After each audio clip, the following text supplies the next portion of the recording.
today, huh? So Frankenmuth, you come to Frankenmuth and there's certain staples. That's right. Yeah. That's So right. the chicken seasoning, of course. Yep, gotta have that. I didn't know we were known for bourbon, but thank goodness we are. St. Julian Yeah, Winery. that's beautiful. They started with wine, but they've kind of now became a distillery. So. As you do. Yeah. And then we got some summer sausage. We got a few beers in here. So thank you for this. You're welcome. It's awesome. Thank you for coming. Very, very to cool. visit us. Yeah, I love it. Frankenmuth, I go way back. Yeah. We go way back. Yeah. Okay. I mean, we used to come up here as kids, obviously. You know. Yeah. We came up here for years as sort of like a family holiday dinner thing. Yeah. Kind of stopped because it's really congested. It is. It's so. It is the parking down there. I feel like I'm trying to bring them this way. You know, we're on the north end of town, Right. so a lot of times we don't get we get a lot of locals in the community here, which we love. Yeah. And just down there, so they park their car and they stay down there. Right. But they come up here. The ones that do come up here complain about the parking. There's just no it's parking brutal. down there. Well, and then the gridlock getting in and out of town. Yes. You know, like on a Saturday afternoon in November, December. Yeah, some Good of my luck. baristas are like, I'm gonna be late. I can't get through traffic. I Yeah. have to remind them, you gotta leave earlier for your shift. Build in some. Because there's so much traffic. Okay, so let's talk about the business. Oh gosh. We're 2 years old this next December, month. yep. Next month. Yep. You were mentioning I wanted you to talk about that community, the Christmas tree. Yeah. Yeah, so Frankenmuth is a Christmas town. Yeah. And Because of Bronner's, right? Yeah, Well, and the Bronner's. chicken. And it's just Zenders. been known as a Christmas town. Yeah. So part of one of the promotions that the chamber does, we're part of the chamber, the Frankenmuth Chamber, is they have this stop and snap, and so they'll have a map of that, and so there's all places around town that you can go and find them on the map and get your picture taken, and I think you can use a QR code and then you get something, like you get a free ornament or something like that. So. We do a Dear Santa. They can they can have a seat and sit down and write a letter to Santa, and we have a little mailbox over there, and we put it on our Facebook and kind of promote it. And last year, I'm going to get the pictures printed. We had a Santa come in. I don't know where the picture is, but we had a Santa come in, dress up, and we took some pictures. So I'm going to get some big pictures blown up of that and add to that. So Perfect. yeah. So you're 2 years in. Yeah. So one thing, what I want to do with this content too is, we may do some social media clips with it, possibly, but what I am doing with these clips is I'm taking the full interview and putting it inside of like a YouTube channel Okay. with existing franchise owners, so that prospective franchise owners, people interested in maybe becoming a franchisee, have a place to go to, and they can just sit and listen to franchise owners Talk. for hours about their experience, and so it's not, this isn't really, I look at it more as educational, right? In terms of, so when we're talking about the business, you're thinking about it really from that perspective. Okay. And so I guess one question I'd love to ask is, what do you wish you knew coming into the business that you didn't, that you now have since learned? So I think maybe car count on the road. I feel like, I don't know. I think it's a kind of a crapshoot where you put it. I mean, you can feel like you put a business next to the expressway, you're going to be really, really busy. But some people say that they're not really, really busy. They don't have the community. So I would be, I guess, just pay attention to that. I guess have enough people around you that are going to drive by your store and come in. But for the most part, it's been a positive experience. I love the BIGGBY product, and I think maybe the economy's playing a little bit on it, but I think, we're growing a little bit. We're growing a little bit. Yeah, you mentioned it. It's been a little bit of a surprise this year. Mm-hmm. Yeah. So, okay. Just because this is top of mind for me, how much business are you doing through the mobile app? The app? Yeah. Oh gosh, I was trying to find that on, because I talked to one of the other owners at the golf thing, and they were saying, yeah, our online is this and our percentage, and I'm like, well, I don't really know that, but we are getting busier. We have DoorDash, and so I'd say we've probably doubled. And online ordering, It's getting busier every day. It's getting busier every Really? day. It is picking up.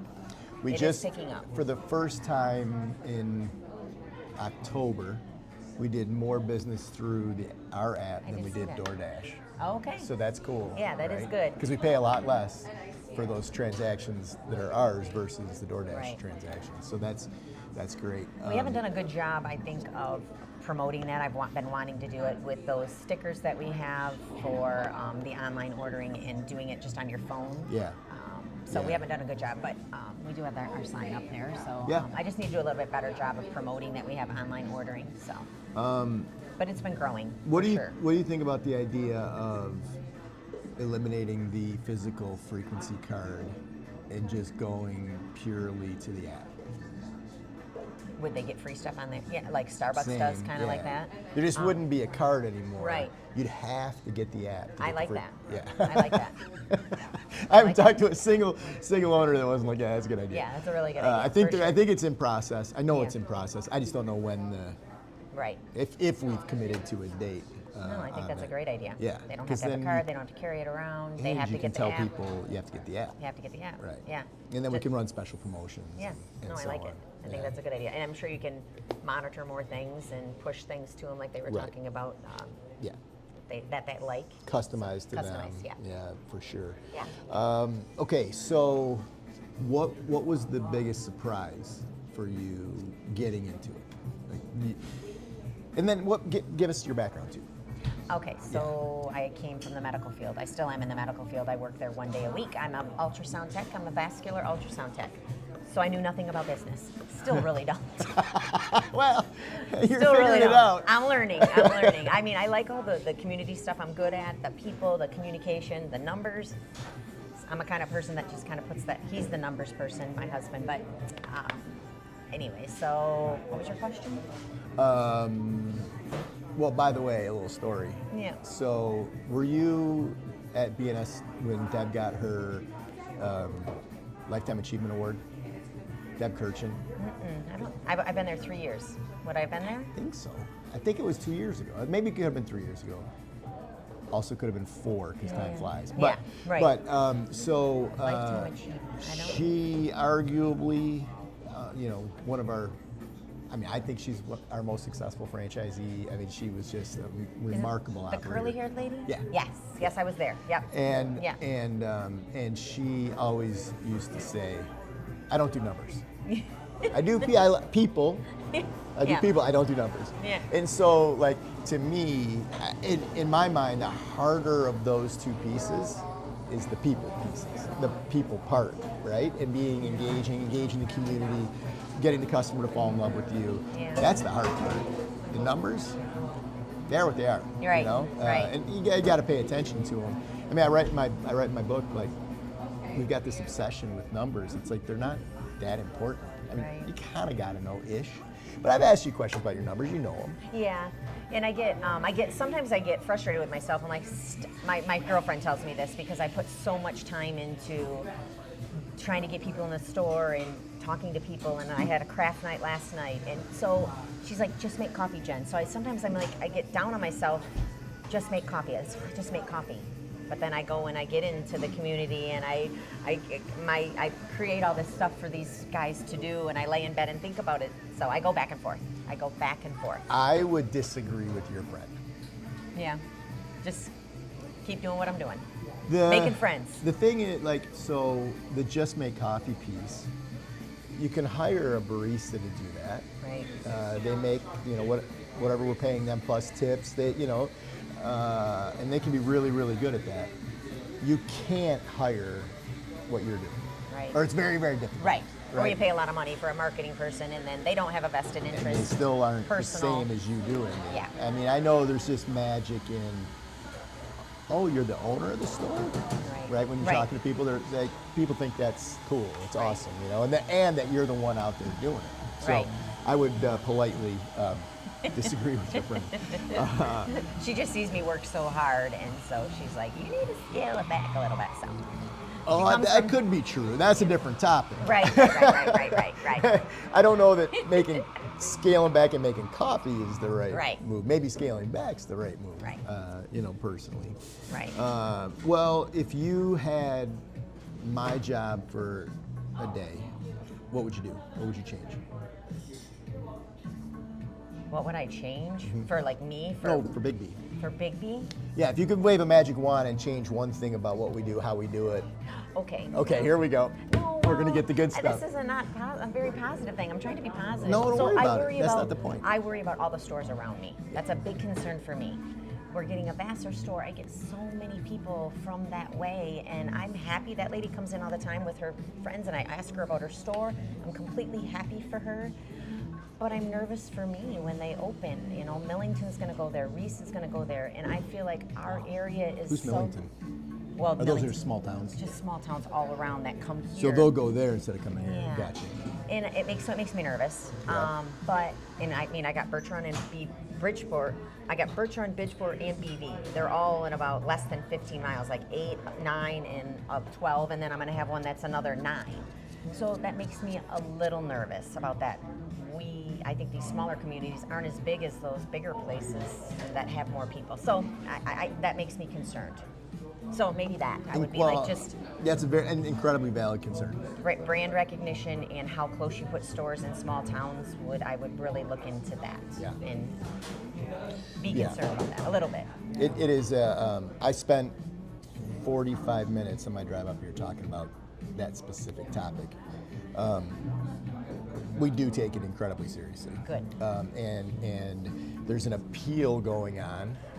We made a decision. We said no to a store, and then there's an appeal. And then the people that made the decision are like, "Where does it appeal to?" I'm like, "Well, I think it appeals to me." Right? The top. Yeah, because I mean, where else are you going to appeal it to? Right. And so, it is such a. I wish it were a science. Yeah, it's a balance. It is a balance. It is, and between brand recognition and how many people can support each store, it's a balance. And then traffic patterns. Yes. Like 1 mile between stores, or 5 miles between stores.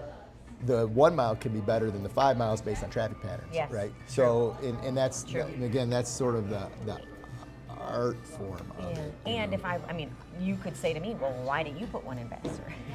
Why didn't you take the, I could have put one in Vassar, I guess could be a, a rebuttal from you. You should have put one in Vassar. But listen, I wasn't in a position with everybody's is personal. My husband retiring, and we had to get this one on the ground and make money first before we decide that he's retired and we don't have any other income coming in. So we got to make this work. It's an incredibly. Those are incredibly personal decisions. Of course, our position could be, well, you should have opened it. Yeah. But so I also always I like to talk about the first 2 years. Mm-hmm. My standard sort of proposal to franchise owners that are real aggressive, they want to open multiple stores. So I'm like, okay, but take 2 years and run the business. Mm-hmm. At the end of 2 years, I feel like you know enough about the business. You've been through 2 annual cycles. Yep. And then decide if this is something that you want to go all in on and build more stores, right?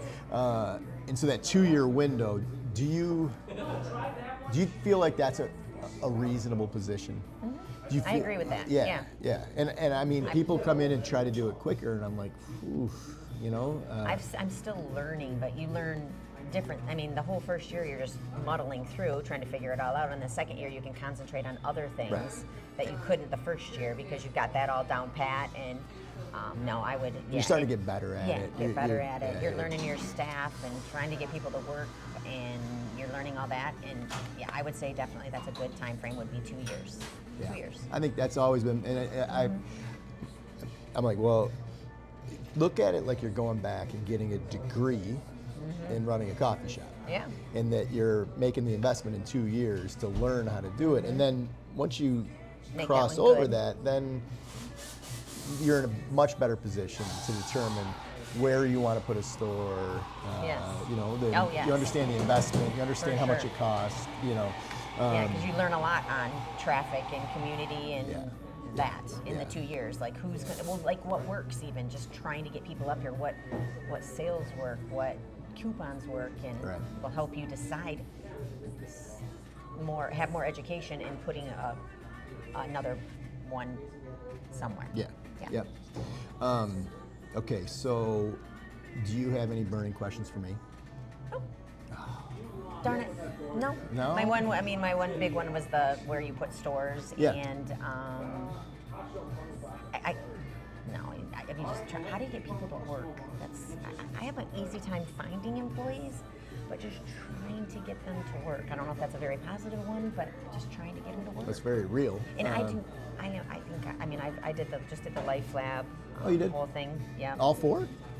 No. Which the one did you whole do? the year long. What's it? I'm terrible. Yeah, no, you did if you did a year-long thing, you Okay. did all 4 courses. Yeah. Yeah. With Alicia and Yeah. Bree and all that, and I just did that, and I dove into that. What was courthouse? We say it all the time too. I just dove into that, and I did all the exercises, and I try to implement all that stuff with them, and I just still have a hard time. You just can't. Some of them you just can't push to work.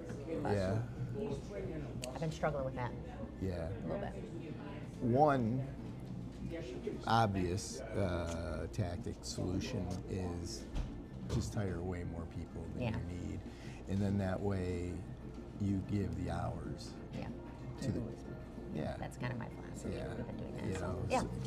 so you know when your schedule starts getting lean, that's when it gets super complicated, Right. And you know, if people come to you and say, "I want more hours," it's like, well, okay, be awesome, Right. and I will True. surely get you more hours. True. You know, True. and so that's always been our take is just hire.